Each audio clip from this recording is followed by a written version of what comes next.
Varsovie. La capitale de la Pologne est la plus grande ville sur la route de Berlin à Moscou. C'est aussi un inconvénient majeur pour ses habitants.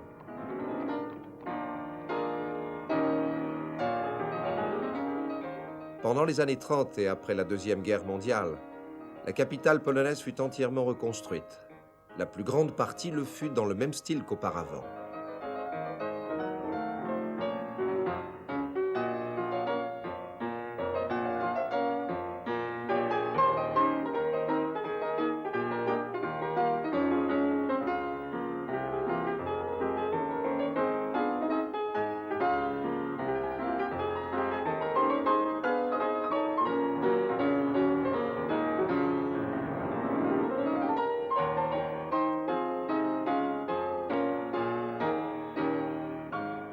Aujourd'hui, en voyant Varsovie, il est difficile de s'imaginer à quoi ressemblait la capitale polonaise en 1945.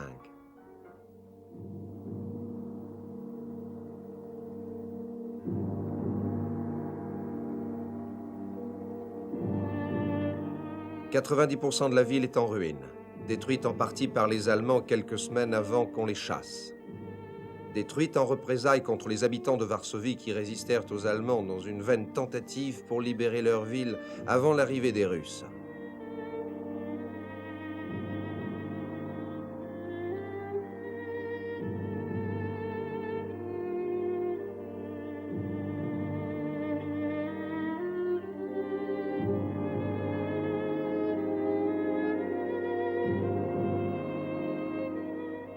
L'insurrection de Varsovie en automne 1944 est l'une des plus grandes et des plus discutables épopées de l'histoire humaine. Elle fut un mélange de gloire et de désespoir, de bravoure individuelle et de misérables ruses politiques.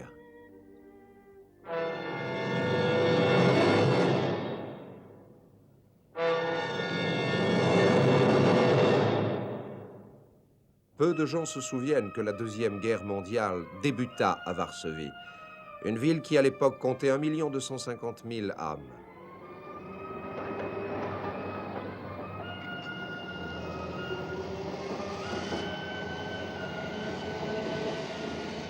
C'était une belle ville raffinée, une grande ville.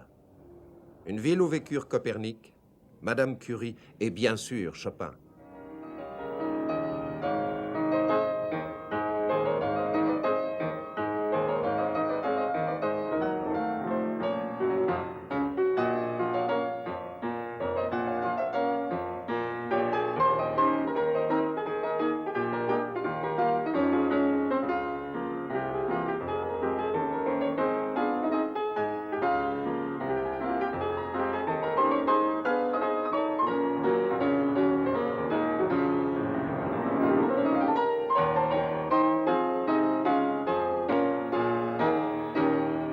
C'est avec l'aide de l'Angleterre, quand Hitler envahit la Pologne en 1939, que ce conflit local se transforma en une lutte globale.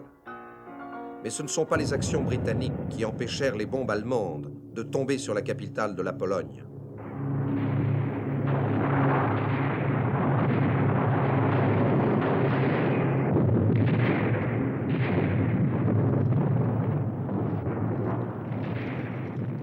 Hitler n'eut besoin que de 30 jours pour mettre à genoux son voisin de l'Est et permettre ainsi à ses Stukas de frayer un passage aux soldats en parade dans les rues de Varsovie.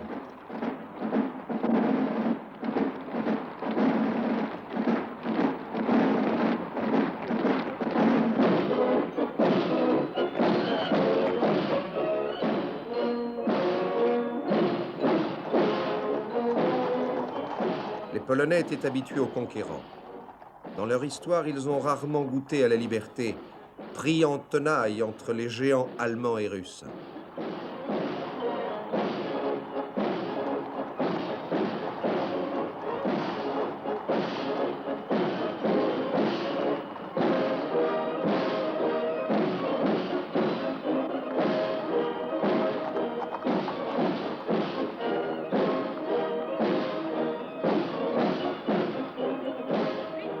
À cause de cela, les Polonais ne reçurent pas à bras ouverts les conquérants.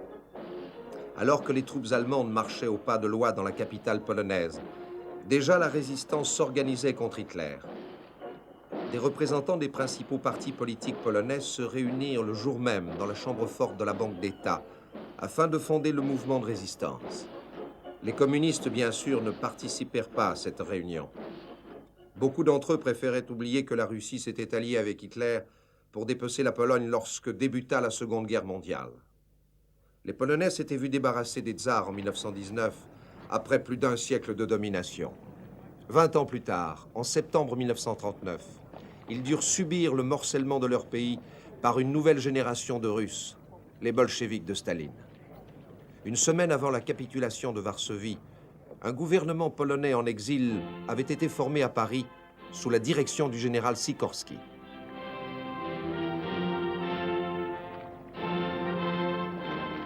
Lorsque la France tomba à son tour en mai 1940, il dut partir pour Londres et Sikorski, ainsi que ses collègues, furent accueillis par les Britanniques parce que les pilotes polonais jouèrent un rôle prédominant dans la bataille de Grande-Bretagne. Mais après qu'Hitler eut attaqué la Russie en juin 1941, les Polonais de Londres se trouvèrent de moins en moins au courant de la pensée alliée, alors que Roosevelt d'abord, lorsque les États-Unis entrèrent dans la guerre, puis ensuite Churchill, cherchèrent à aider les Soviets. Beaucoup de Polonais avaient été emprisonnés par les Russes en septembre 1939. Par un accord que Sikorski signa avec Staline à Moscou au début de 1942, certains furent libérés et encouragés à se battre contre les Allemands. Leur petit nombre éveilla des soupçons, en dépit de l'enthousiasme des commentateurs d'actualité de l'époque.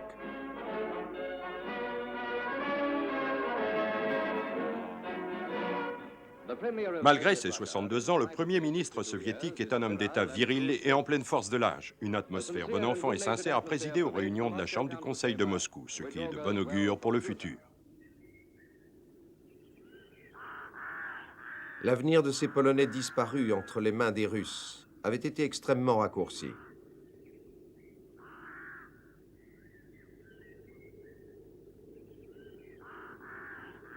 Ici, dans les bois près du village de Katyn, à environ 20 km à l'ouest de Smolensk, les Allemands découvrirent en avril 1943 4500 cadavres putréfiés d'officiers polonais. Ils avaient été jetés sans sépulture dans des fosses communes.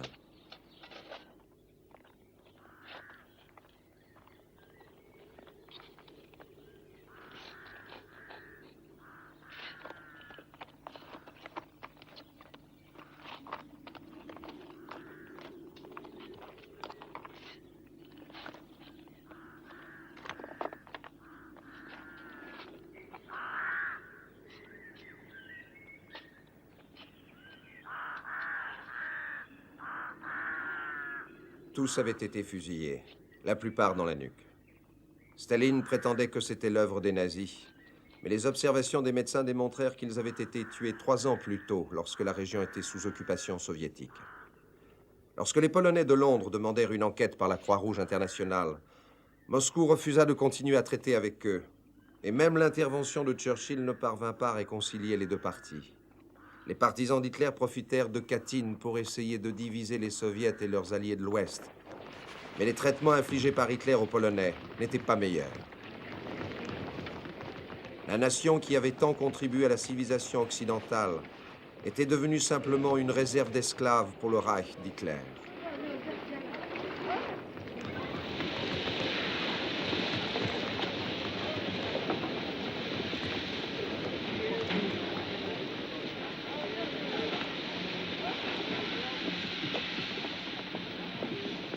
Pour les nazis, un Polonais valait moins qu'une personne humaine.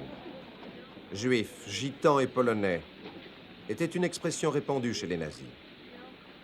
L'homme désigné par Hitler pour gouverner la Pologne a dit « Si je devais coller une affiche chaque fois que 7 Polonais sont liquidés, toutes les forêts de Pologne ne fourniraient pas assez de papier. » À l'époque, la Pologne était l'un des pays les plus boisés d'Europe. Au début de la guerre, un tiers de la population de Varsovie était juive. Concentrés d'abord dans un ghetto au cœur de la capitale, les Juifs de Varsovie, ainsi que les autres Juifs polonais, furent déportés en masse vers les camps d'extermination d'Auschwitz et de Treblinka, situés sur le sol polonais. En été 1943, les derniers habitants du ghetto environ 70 000 personnes sur les 400 000 que comptait le ghetto 3 ans plus tôt, se soulevaient dans une lutte sans espoir contre l'oppresseur nazi.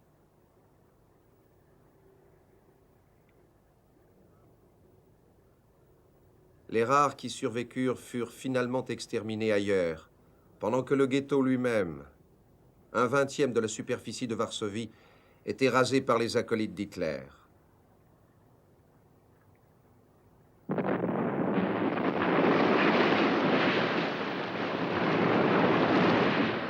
Au moment même de la destruction du ghetto, la vague guerrière déferlait contre les Allemands, notamment sur le front Est, après leur grande défaite à Stalingrad.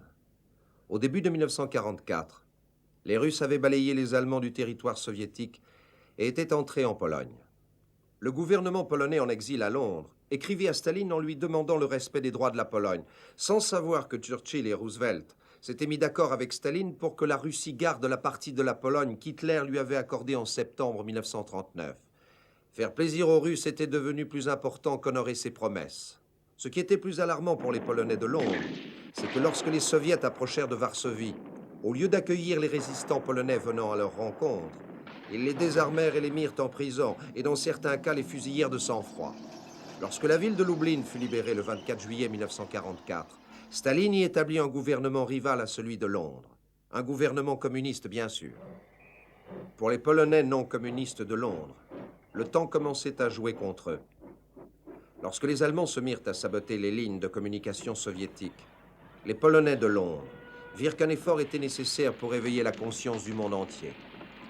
2 ans auparavant, la majeure partie de la résistance polonaise, qui comptait 350 000 hommes, avait été organisée en une soi-disant armée locale, secrète, approvisionnée par la Grande-Bretagne. Les Polonais de Londres avaient l'idée d'utiliser cette armée pour libérer la Pologne, ou tout au moins Varsovie, le moment venu. Les plans pour une révolte de la capitale avaient été conçus dès le début de février 1943. À la mi-juillet 1944, les Russes, ayant balayé les Allemands hors de la zone polonaise, avaient l'air prêts pour envahir Varsovie. Le 23 juillet, la 9e armée allemande déferla sur Varsovie, faisant exploser sur son passage les installations stratégiques.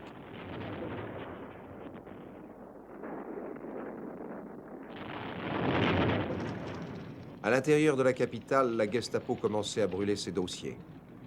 Les civils allemands étaient déjà partis, ainsi que le maire et le gouverneur.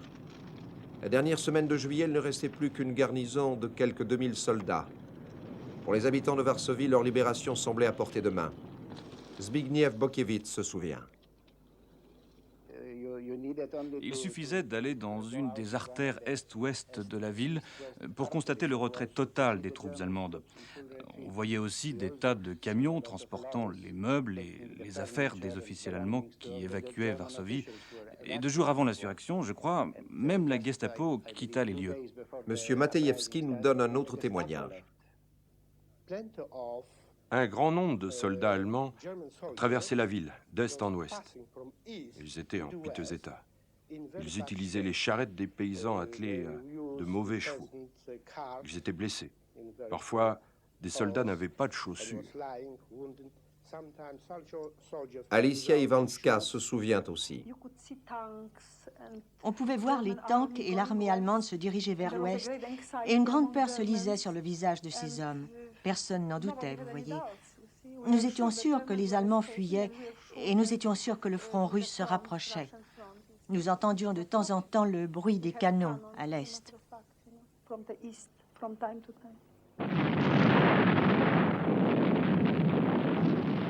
Le 27 juillet, les Russes atteignirent la Vistule, située à 100 km au sud de Varsovie, et le lendemain, ils n'étaient plus qu'à 16 km de la ville. Le 29 juillet, les Russes diffusèrent en polonais le message suivant. L'heure de l'action est arrivée. Au cours des jours qui suivirent, des affiches placardées dans toute la ville, signées par le commandant de la soi-disant Armée populaire communiste de Pologne, proclamaient que les leaders de l'armée locale avaient fui la capitale. C'était le comble. Les sigles du combat polonais étaient peints sur tous les murs de la ville. Les chefs de l'armée locale voulaient se révolter.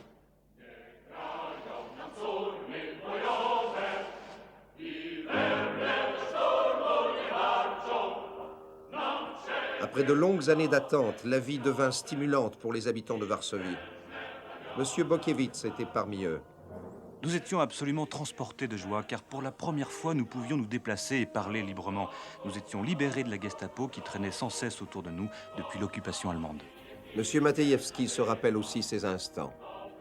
Les premiers jours, tout le monde était heureux, enthousiaste. Beaucoup de drapeaux polonais flottaient sur les toits. Et tout le monde chantait, riait et espérait que ce fût la fin de l'Allemagne. Et tout le monde s'attendait à ce que les Russes traversent la Vistule dans 1 ou 2 jours. Le docteur Sofia Noviak apporte un autre témoignage. Au tout début de l'insurrection, l'humeur était joyeuse et sévère en même temps. Nous nous tenions à l'écart des Allemands. Oh, nous étions à bout. Nous ne pouvions plus les supporter et nous nous disions tous que trop, c'est trop. Un savant réseau de barricades anti-chars était maintenant dressé dans toute la ville, construit le plus souvent avec les inévitables pavés. Une ligne de défense séparait aussi des quartiers entiers de la capitale et même des maisons individuelles, voire même les étages à l'intérieur d'un même immeuble. Le début fut chaotique. Après 4 années de préparation, certains habitants furent informés seulement quelques heures avant le début de l'insurrection. Certaines unités de l'armée locale se retrouvèrent dans un quartier différent de celui qui leur avait été attribué et sans leurs armes. L'effet de surprise aurait été de la plus grande importance, mais hélas, il n'eut pas lieu. Le commandement de la garnison allemande connaissait l'heure exacte de l'insurrection avant la plupart des participants. Au début de l'insurrection, les Polonais comptaient 38 000 soldats, dont 4 000 femmes. Mais seulement 1/15 d'entre eux, 2 500 exactement, possédaient des armes convenables. Le reste, jusqu'à ce qu'ils puissent en capturer, devait se débrouiller avec des bâtons, des épées, des fusils de chasse vétustes. Ils étaient face à une garnison allemande qui entre-temps était passée à 13 000 hommes, tous bien équipés, avec un armement lourd, des tanks et des avions à leur disposition. Bien sûr, les Polonais n'avaient ni chars, ni artillerie, ni avions.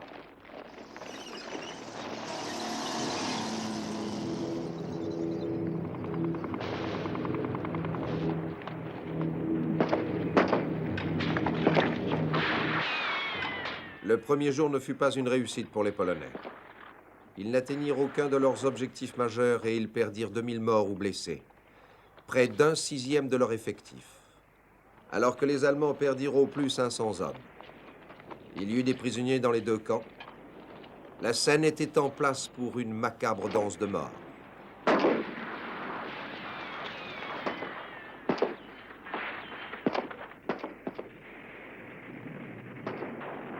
Pendant ces premières 24 heures, les Polonais réussirent à reprendre seulement une partie de la ville.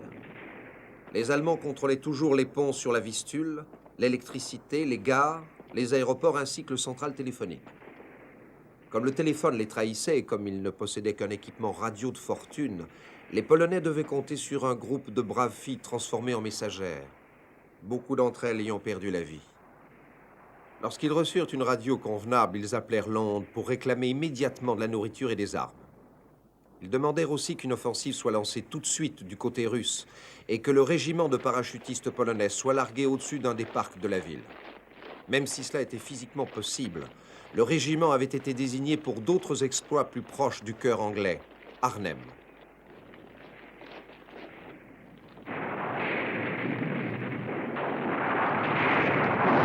Mais les Polonais eurent plus de succès le 2e jour. Ils reprirent la centrale électrique et le bâtiment principal de la poste. Après 5 années d'occupation, le moral des Polonais remonta sensiblement lorsqu'ils virent les nombreux prisonniers allemands.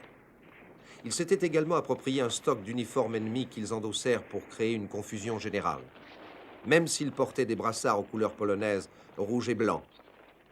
Londres répondit alors que depuis que Varsovie était si loin des états-majors anglais ou américains, une aide aérienne ne pourrait être apportée tout de suite. De telles manœuvres nécessiteraient une planification prudente. Cela prendrait beaucoup de temps. Jusque-là, Varsovie devait résister du mieux qu'elle pourrait.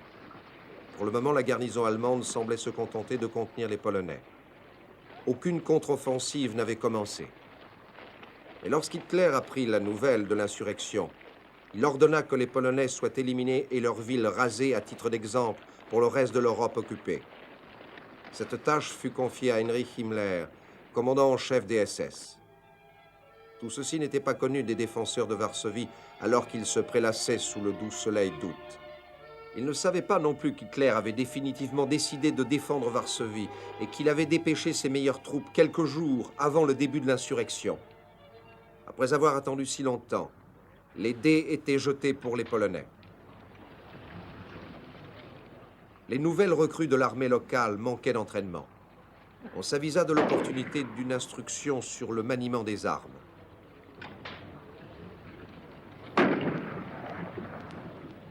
Quelques chars allemands furent capturés pendant les premiers jours et ceux qui avaient été endommagés furent rapidement réparés.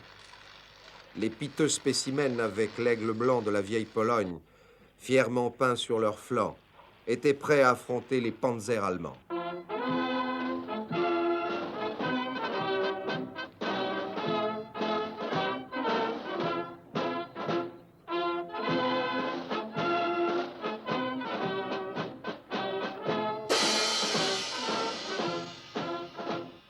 Des médailles furent frappées et distribuées aux premiers héros. On prenait son temps pour célébrer les mariages.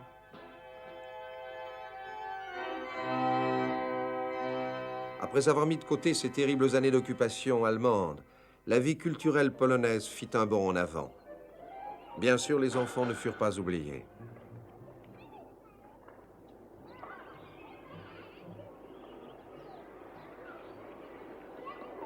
Les cinémas furent réouverts, on filmait les actualités. Le peuple polonais avait une réputation de cinéaste et la plupart des images que nous voyons furent prises par les courageux caméramens de la résistance. Exposés constamment au danger, beaucoup d'entre eux, hélas, n'ont pas survécu à l'insurrection.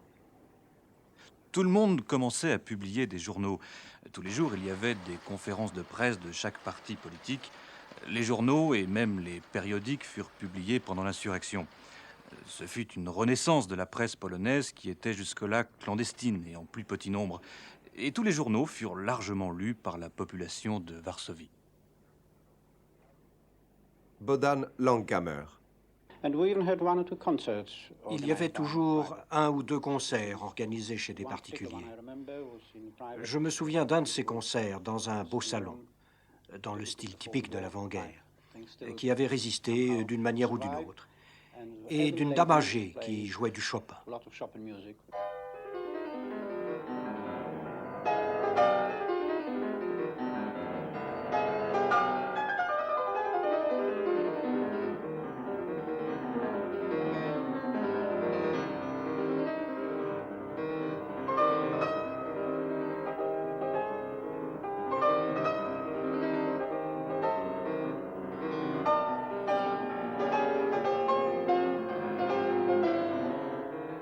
Il y avait même un nouveau service postal qui émettait ses propres timbres et les lettres non affranchies avec ces timbres n'étaient pas autorisées à sortir de Varsovie pendant l'insurrection.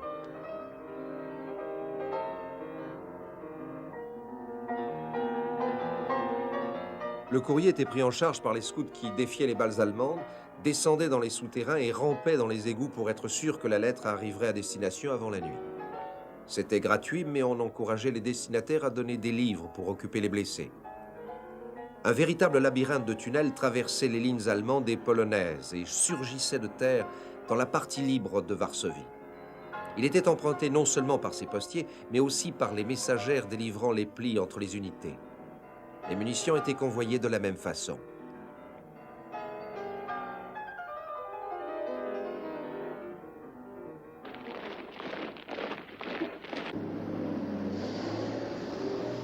Pour les Polonais, les instants de répit étaient de courte durée. Au matin du 3e jour, les forces d'Himmler se jetèrent dans la ville. Un samedi qui fut rapidement connu sous le nom de samedi noir. Chaque Polonais surpris fut tué. Civils et militaires, vieux et jeunes, femmes et même enfants. Ni les blessés et les malades des hôpitaux ne furent épargnés. 30 000 Polonais sont morts ce jour-là. Les pertes du côté allemand s'élevaient à 6 morts et 30 blessés. Les Polonais furent tellement démoralisés que si ce boucher d'Himmler, au lieu de tuer, s'était davantage concentré sur la reconquête du territoire, la bataille pour Varsovie aurait été alors décisive. Du côté polonais, les réserves de munitions s'épuisaient aussi très rapidement. Et comme si cela ne suffisait pas, le lendemain, le dimanche 6 août, Les Stukas lâchèrent leurs bombes.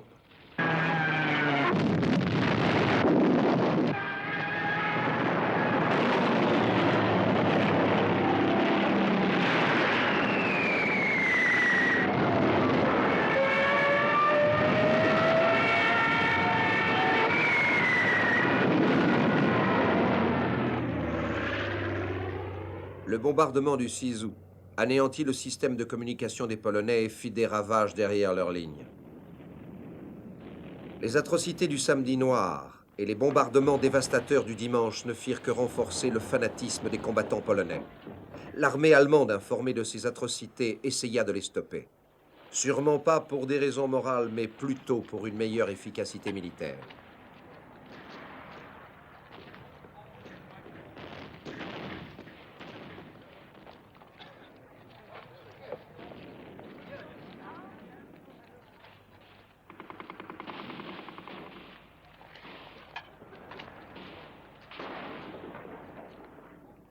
Les caves furent transformées en hôpitaux et la contribution des médecins et des infirmières fut poussée jusqu'à ses limites.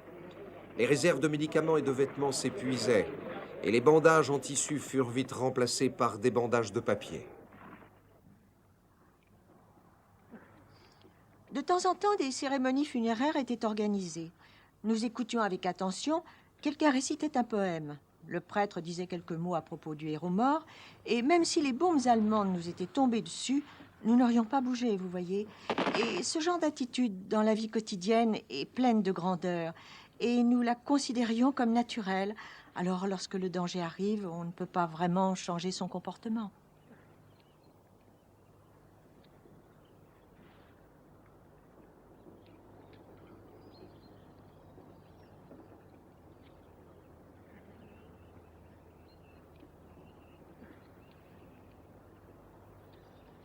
Les places et les jardins publics étaient remplis des tombes des victimes.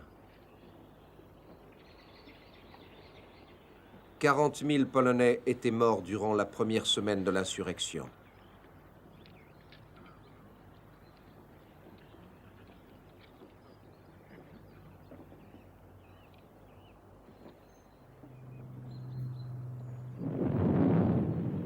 Dans les grands immeubles, qui normalement contiennent 10 ou 12 appartements, il s'y réfugiait parfois 5 à 6 000 personnes. Et par conséquent, si une bombe tombait sur cette maison, les pertes étaient évidemment considérables. C'était plus difficile pour les civils de garder le moral, parce qu'ils étaient enfermés dans les sous-sols, avec interdiction de circuler et ils ne prenaient pas part à l'action.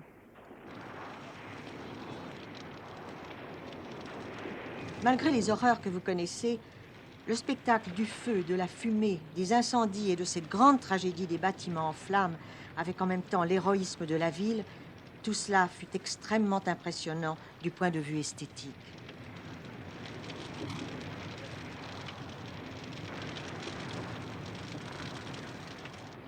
Mais la plupart des conduites d'eau avaient été endommagées pendant les bombardements et les puits de la ville furent vite ensevelis sous les décombres.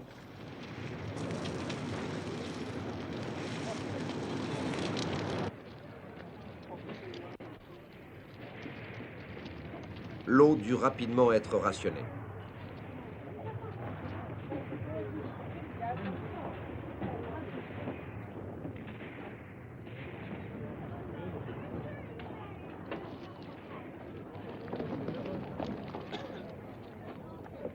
La nourriture fut dès le début un problème. Quand on sait que l'insurrection débuta avec des provisions pour 5 jours seulement et pour toute la population de Varsovie, Il y avait très peu de nourriture.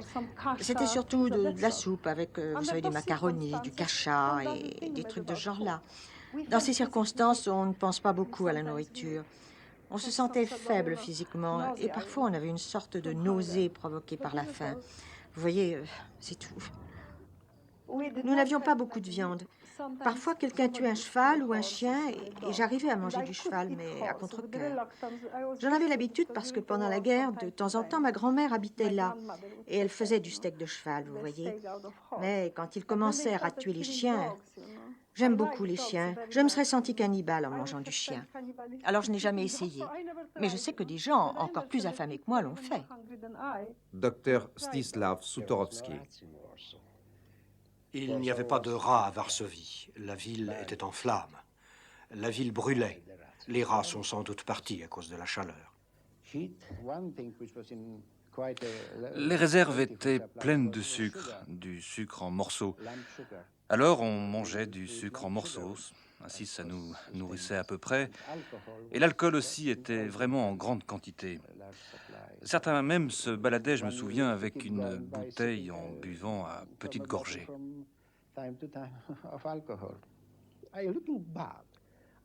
Si je regarde en arrière, je crois bien que je ne me souciais ni de ma vie, ni de la nourriture, et même pas de ma famille. Un jour, je me suis regardée dans une glace et je me suis dit « Oh, que mes jambes sont devenues belles, tellement fines. Si seulement je pouvais toujours avoir de si belles jambes. » Au début de l'insurrection, les Polonais possédaient des munitions pour 5 jours de combat seulement. Et dans ces circonstances, cela devint vite une denrée rare. Les bombes et les obus allemands furent vidés de leur explosif, avec lequel on bourrait des boîtes en fer blanc, en ajoutant une amorce. Ça faisait office de grenade. Les plombiers devinrent des armuriers. Les artisans qui avaient passé leur vie à façonner des montres ou des violons furent envoyés dans les fabriques de balles et d'obus. Les mortiers furent faits avec des gouttières. Les ressorts de voitures furent transformés en catapultes pour lancer des bombes au pétrole, fabrication maison.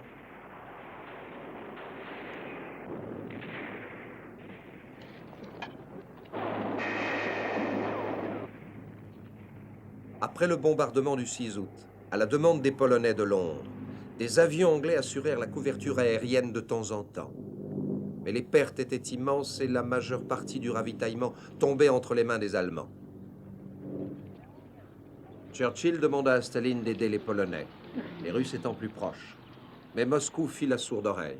Roosevelt était peu disposé à forcer la main des Russes, puisqu'à cette époque, les États-Unis essayaient de les persuader d'entrer en guerre contre le Japon.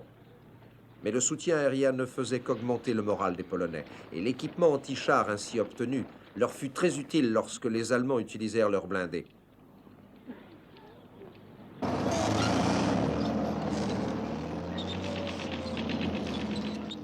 Le commandant en chef du front de l'Est, le général allemand Guderian, écrivit dans ses mémoires que la bataille de Varsovie fut beaucoup plus féroce que celle de Stalingrad. Dans Varsovie, le combat le plus acharné se situa au cœur de la vieille ville, là où se concentrait la majeure partie des défenseurs polonais. De rue en rue, d'immeuble en immeuble, de brique en brique, la reconquête du vieux Varsovie avançait. Les Allemands utilisèrent leurs chars pour bombarder la ville depuis leur position.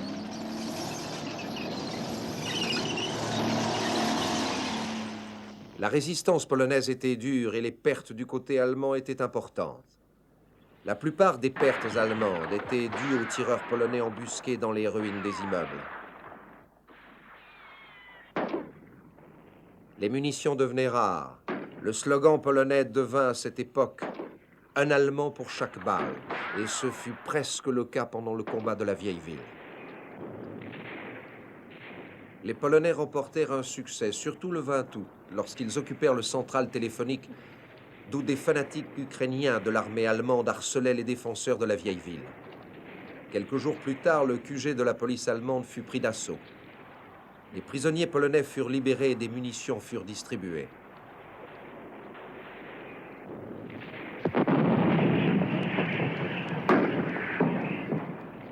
À partir de ce moment-là, la bataille autour de la vieille ville s'intensifia alors que les Polonais étaient encerclés et repoussés vers des positions plus fragiles.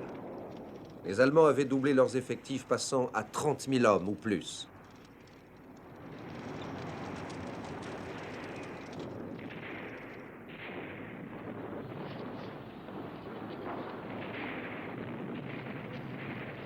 Le pire sort était réservé aux 100 000 civils malchanceux entassés dans le cœur de la ville.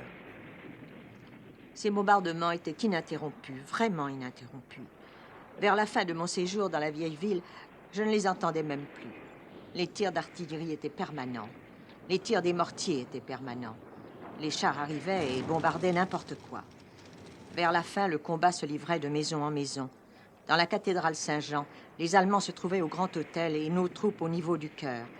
Littéralement, nous nous battions d'une pièce à l'autre.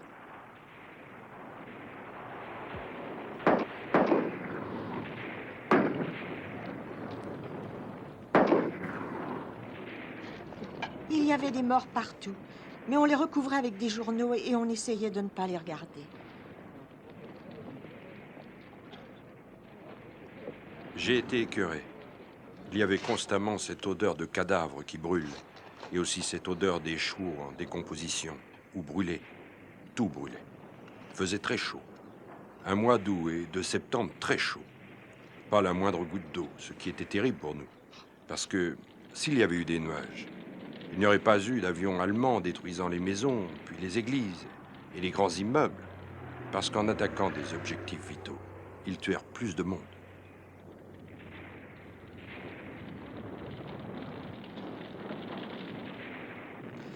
Lorsqu'une maison avait totalement brûlé, le sol et les briques gardaient la chaleur un certain temps. Alors nous utilisions ces briques pour faire cuire des pommes de terre entre les briques. Mais comme tout le monde ne possédait pas de pommes de terre, ce n'était pas possible pour tous, bien évidemment. Il y avait sans cesse des prières, des réunions religieuses. Il y avait des diseuses de bonne aventure qui, pour de l'argent ou même pour un morceau de pain, essayaient de prédire ce qui arriverait. Elles racontaient que les avions anglais et américains allaient arriver et que nous serions libres d'un moment à l'autre. Leur présence était très importante pour soutenir le moral de ceux qui ne prenaient pas part au combat.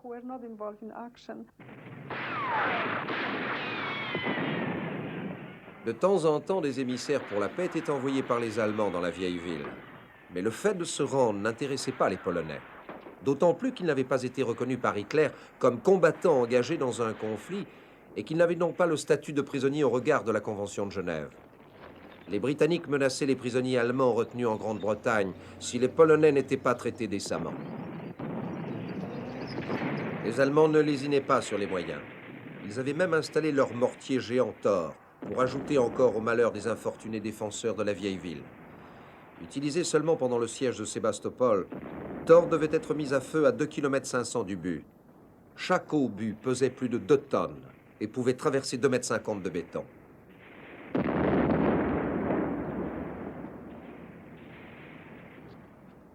Les combats dans la vieille ville s'achevèrent le 1er septembre après 32 jours de siège. Ceux qui le pouvaient s'échappèrent par les égouts pour rejoindre d'autres positions polonaises dans la capitale. Et ils fuirent, malgré les Allemands qui les harcelaient en lâchant des grenades par les bouches d'égouts ou même qui répandaient des gaz explosifs. 2300 soldats et 3000 civils échappèrent ainsi aux Allemands. Ils laissèrent derrière eux 2500 blessés et 45 000 civils dont beaucoup furent massacrés par l'ennemi devenu enragé.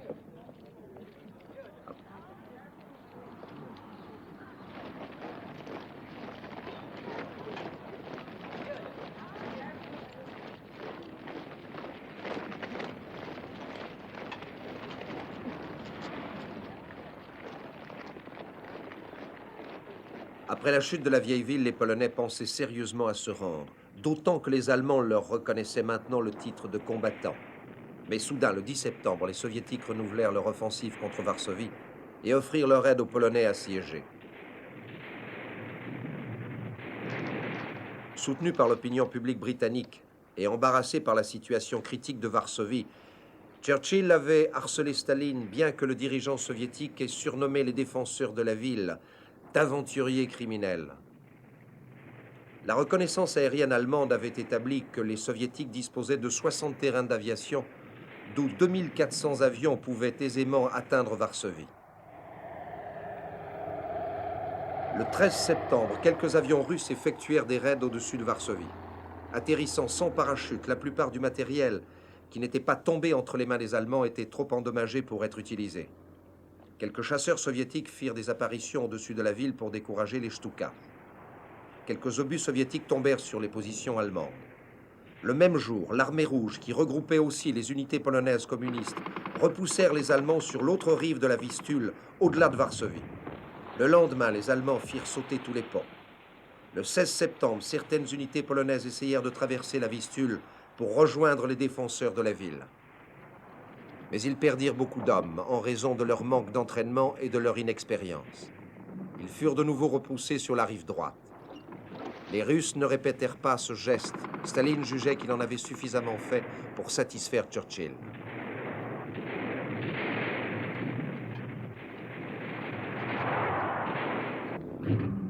Les forces aériennes américaines organisèrent une grande attaque au-dessus de Varsovie, avec pour cette occasion l'autorisation de se ravitailler au-dessus du territoire soviétique.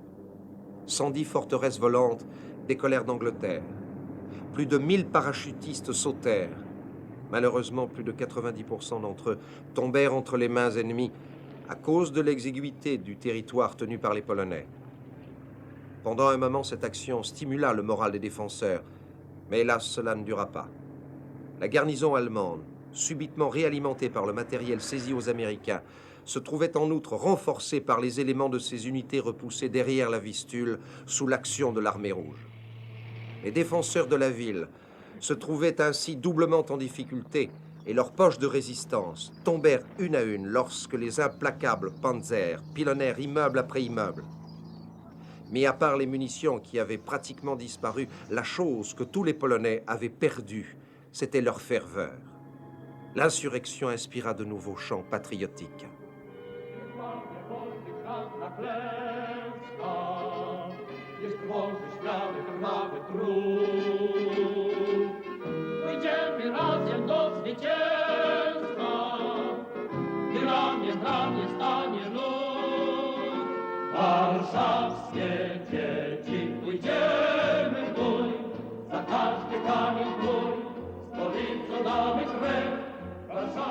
Je n'ai jamais vu quelqu'un de désespéré pendant la révolte de Varsovie. Ça tient sûrement à nos attitudes très polonaises. Le style de l'action est plus important que le résultat de l'action lui-même.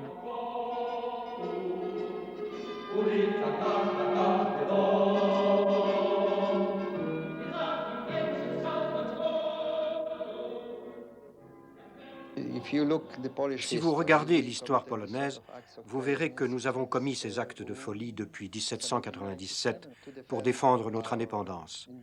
Parfois ça marchait, parfois ça ne marchait pas. Et à partir de ce constat, il n'y avait pas d'autre possibilité. Nous avons toujours payé notre indépendance avec notre sang et nous n'avons jamais eu de chance avec nos alliés. Nous avions remarqué que nous ne pouvions pas compter sur l'aide des Russes. Et nos alliés de l'Ouest étaient incapables de nous aider. Nous étions en fait comme un rat, coincé entre deux chats, si vous voulez, et nous étions sûrs de ne pas pouvoir survivre. Alors, on avait complètement perdu l'instinct de survie. Au début, je me souviens, lorsque je traversais les barricades, les places en flammes, je me baissais. Mais après, je marchais tout droit, en fait, en espérant me faire tuer par une balle, sans souffrir.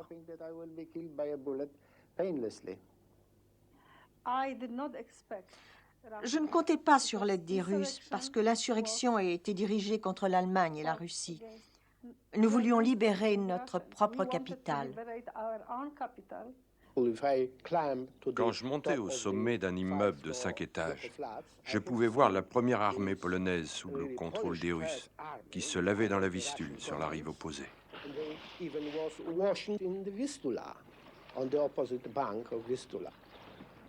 Le 29 septembre, les Allemands commencèrent à pilonner les dernières positions polonaises.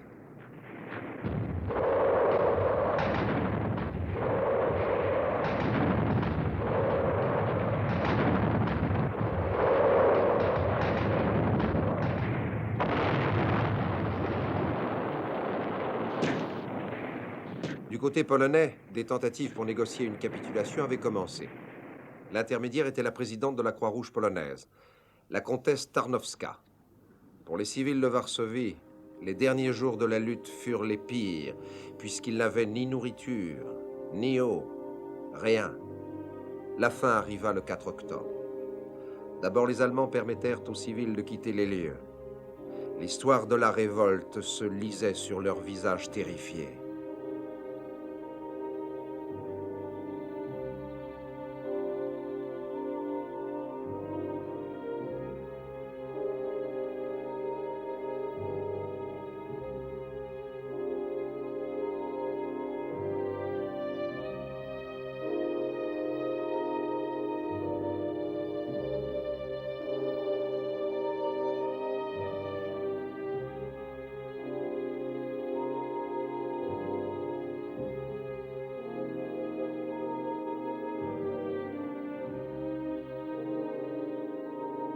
Le commandant polonais, le général Bor Komorowski, alla au quartier général de son homologue allemand pour signer les formalités de la capitulation. On lui offrit un repas dont il avait sans doute besoin, mais il refusa. Le plus surprenant fut que les Allemands autorisèrent les Polonais à capituler honorablement. Il n'y a pas de doute que certains généraux allemands étaient inquiets à l'idée d'une accusation future pour crime de guerre. 9000 soldats polonais se rendirent. 3500 autres préférèrent fuir Varsovie pour continuer la lutte ailleurs. Ce combat sans espoir dura 10 semaines, 63 jours exactement. Aussi longtemps qu'en 1939, lorsque les Polonais contenaient les Allemands. 250 000 Polonais perdirent la vie au cours de ces combats. Les pertes allemandes furent à peu près de 1000 morts. Lorsque les derniers habitants furent conduits en dehors de la ville, Varsovie fut systématiquement détruite. Hitler avait décidé que ça ne se reproduirait plus.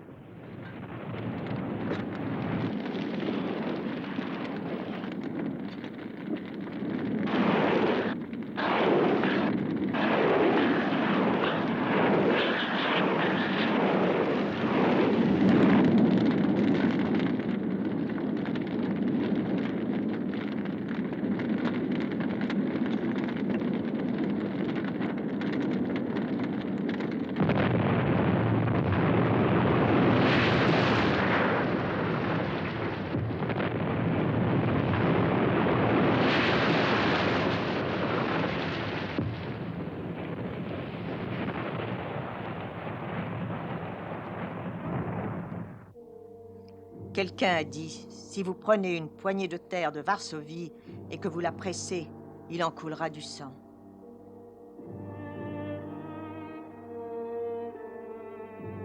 Le 17 janvier 1945, 15 semaines après la capitulation et 25 semaines après le début de l'insurrection, l'armée rouge entra dans Varsovie. Aujourd'hui, dans leur capitale reconstruite, ce sont les Polonais qui président de nouveau aux destinées du pays.